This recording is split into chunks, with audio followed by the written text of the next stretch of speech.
preschool. Yeah. And I think you've got every right to have a preschool. After listening to your story,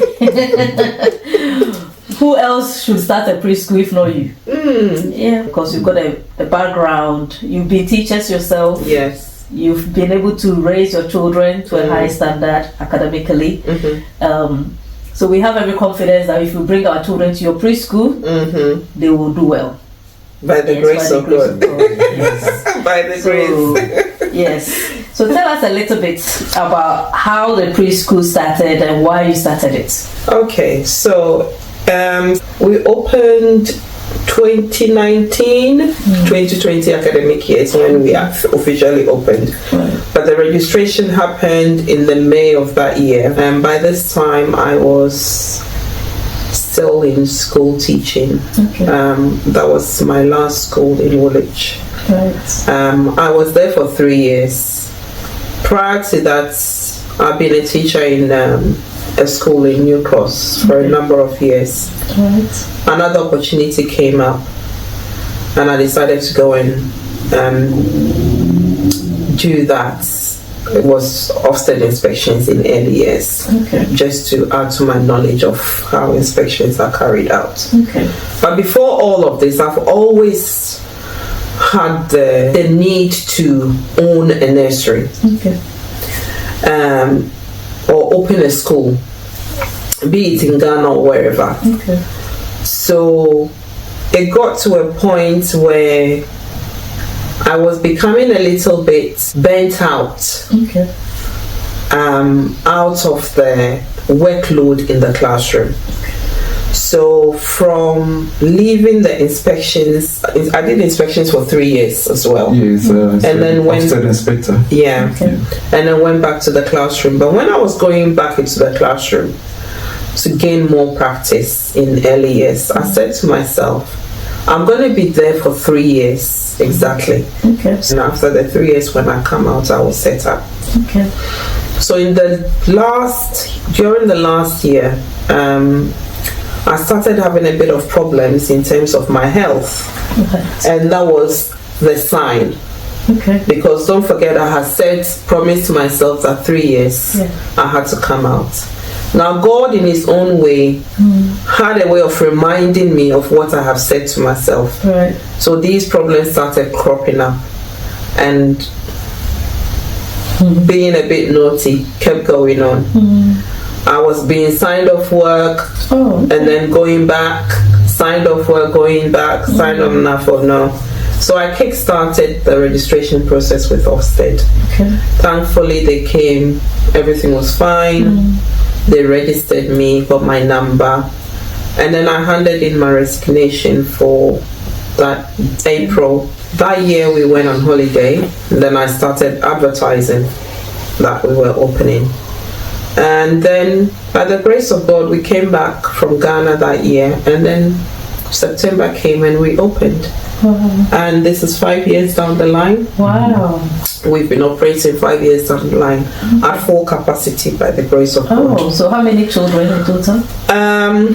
We have a number of children on our roll, but they all don't come at the same time. So we are allowed a certain number per session, and that's what we are working with at the moment. This is our outdoors page. If you are familiar with the early years curriculum, as part of the learning, we're supposed to give them outdoor opportunities daily, and as they spend most of their time with us here, it's important that we give them that opportunity outdoors to move as well.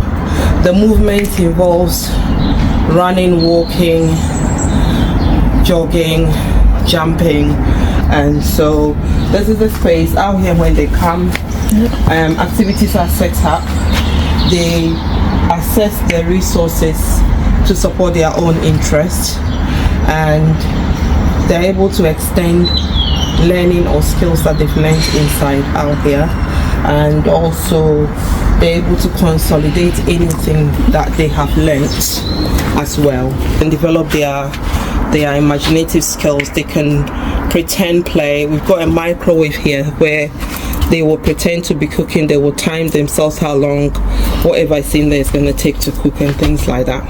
when they start walking, it's not easy for them to put one foot in front of the other. So these are some of the interventions we will put in to support that. And also from there, they're able to transfer that skills in using the climbing frame. Right. Okay, and going up the stairs, again, it's stairs, going up the stairs, up the top, then slide down. So it's the same skills are being developed and transferred over here as well. This is a little playhouse. Children also love playhouse, where again using their imagination, pretending to be something that they want to be in future, or something that they've seen an adult do. They try to replay that through that kind of imaginative play. That's another kitchen here, similar to the one we had outside. Okay. But in here we have aprons. So they will come in, put their aprons on. Some of them are independent, they're able to put it on themselves. Some of them will come and ask for help. Right. They bake cakes. Sometimes we have pasta out, so they bring the pasta here and cook.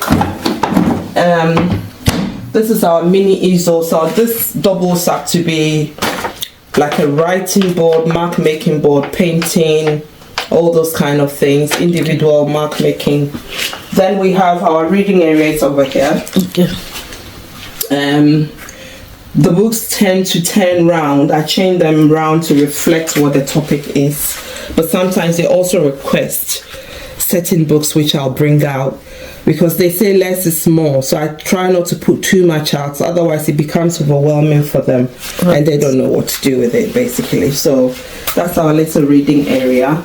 Then this area is like sensory for my babies and 1-year-olds.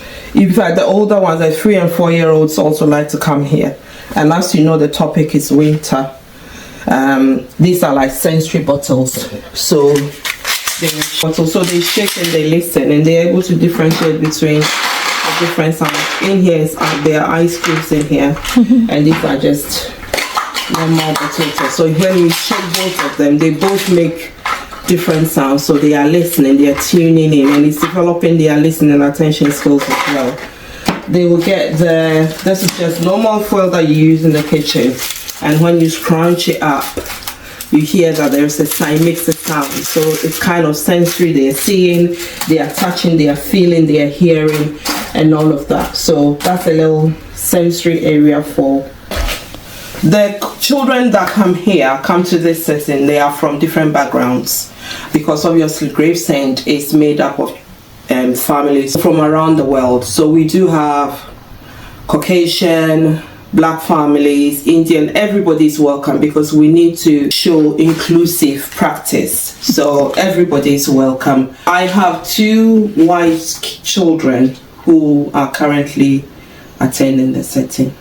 All the children are unique in their own special way, and they come in as they come in, and we support them to develop. And they leave us to go to, sometimes they leave us to go to nurseries, or they leave us, they stay with us till they go to reception. So my setting is unique in the sense that I strongly believe in the way I deliver the early years curriculum, because I believe that it's unique and it's an exemplary for other practitioners to emulate. So if there is any other practitioner out there who feels that they need that support in setting up their own setting, or even in developing their own curriculum to support the children in their setting, they can always reach out to me, and then I can give them that support. So far we've had 4 graduations. Okay. This year will be our 5th graduation, which is happening on the 11th of July. So we're having our graduation ceremony for the 5th cohort of children going to reception. Wow. Yeah. And I'm sure those children are very smart. They are ready. They are so ready for big school now. Wow. Yeah, they can't wait. A few more weeks down the line, and then they'll be done with us. Wow. Yeah. Wow. So that's how Creative Kids started. That's how we call the ministry. Yeah. Right. So if anybody is watching and they feel like my child has to be in this nursery, what is the registration process? You can find us on Facebook. Our Facebook name is Creative Kids. Creative Kids spelled as CRE-8 -TIVE. So Creative Kids Childcare Services. You find us on Facebook and send us a message. We are also on Instagram. You can also reach us on 078 533 42258. And then find out if we have any spaces. If you have children between 0 and 5, those are the children we cater for. We are based in Kent, Gravesend to be precise. Even if you're not in need of childcare, you know anybody around the area who needs care, then by all means send them our way. And we'll be more than happy to help. Or you can also contact Single and Married for Life. And they will direct you. Are you on YouTube? We're not on YouTube yet, no. We're not hopefully in future. In future, we might find ourselves on YouTube. I do other little bits here and there. I'm a bit of a jack of all trade. Master of all. I'm an Avon lady on the side. I bake. Yes, she bakes. Yes. Pastries. I'm a very big advocate. I'll recommend it to you right now. If you've got any party coming up. So she was the one who actually made our pastries or our finger foods.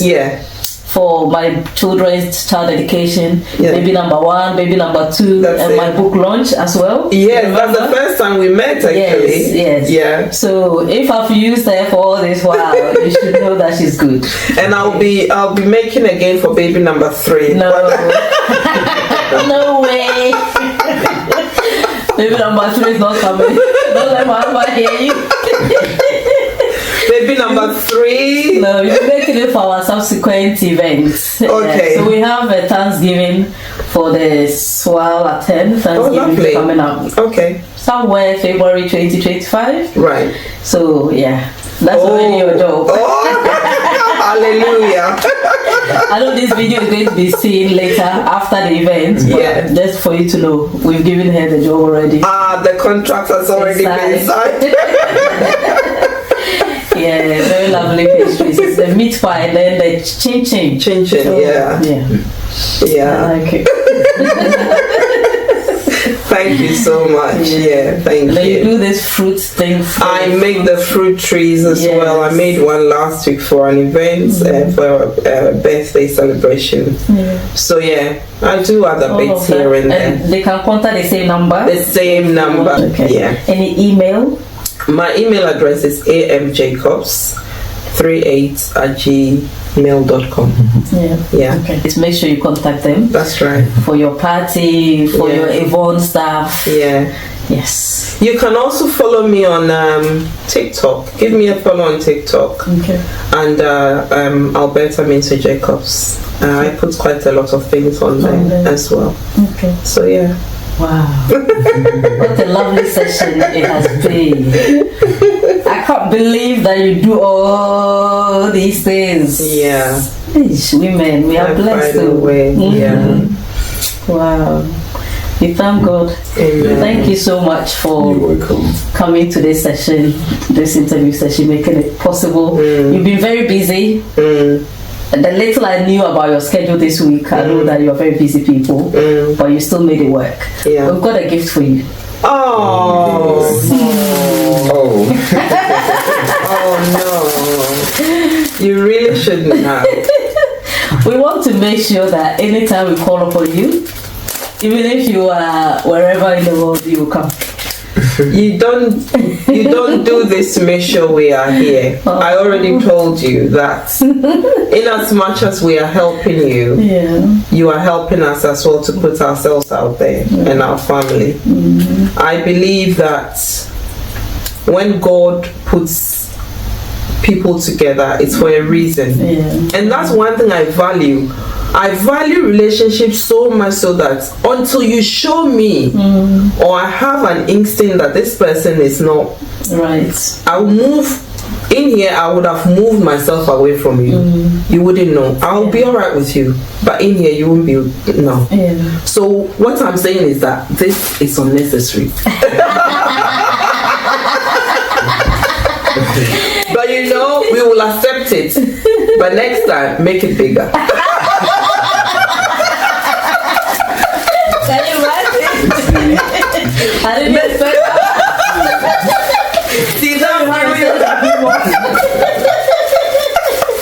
that's through you, isn't it? Yeah. But seriously, thank you so much. Thank you. We just want you to know that we appreciate you. We know this is not, this can't say the thank you that we want to say, but at least just to show our appreciation for you coming, all the sacrifices you made, especially your husband, because I know he was away, and he had to, make sure that he's here. So thank you so much. We've learned a lot. The wealth of knowledge that you have released today, the experience, especially with how to raise children academically to make sure that they reach the standard, the height that they have to be. We are so grateful. Thank you. And so please, accept this. Next time, we'll definitely make it bigger. Thank you. We'll put it on there for now. All right. Thank you so much. You're welcome. Thank you. We appreciate it. So, we appreciate it. It's a goodbye from here. But we are hoping to have them once again. Maybe in future to do a part 2. Yes. When your children are getting married. We'll come and then know how you are coping as in-laws or as a mother and father-in-law. Yes, because there was a question I wanted to ask you about in-laws. So we'll keep it for part 2. Yes. So nice to have you once again. Thank you. Thank you. Thank you so much. May God keep you and preserve and protect your lives. May God continue to bless your children. And make sure that they will reach wherever He has determined for them, that they will fulfill His purpose and will for their lives. In Jesus' name. Amen. So do we pray the same for you and your family. Thank you. So it's a bye from now. We'll see you next time. Bye. Are you single or married? Do you have a life-transforming experience that can educate or inspire others? Be a guest on our talk show, Spotlight, to share your amazing life story. To be on the show or to sponsor, contact +44 7506 009931. Email peaceamewowo2018@gmail.com. Tune into Spotlight on our YouTube channel, Peace Amewowo, and on Facebook at Single and Married with a Life. Spotlight, inspiring you to do better.